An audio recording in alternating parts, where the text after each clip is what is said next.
The overall goal of this procedure is to demonstrate the potential cross-contamination mechanism of the foodborne pathogen Listeria monocytogenes in a retail deli setting. This is accomplished by first designing a mock deli kitchen to simulate the retail environment. In the second step, deli meat is inoculated with a fluorescent compound, and then volunteers are asked to slice, package, and store the coated meat in the refrigerator. In the final step, the potential cross-contamination will be tracked by observing the fluorescent compound under blacklight. Ultimately, spectrophotometry can be used to quantify the fluorescent compound, illustrating how cross-contamination occurs in the retail deli environment.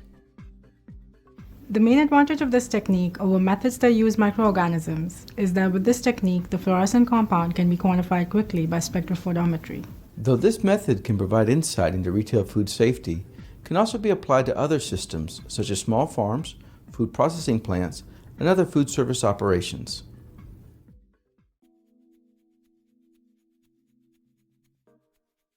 Begin by placing clean gloves and 70% ethanol on the counter for use during the procedure. Then use a clean knife and cutting board to slice the deli meat into 3 approximately 100 mm thick samples.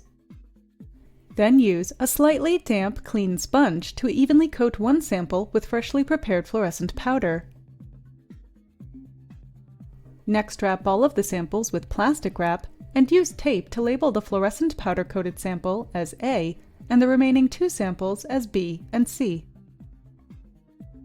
Then place the samples at 4 degrees Celsius and mount black compact fluorescent lights with 13-watt bulbs around the slicer area. Cut a 5 by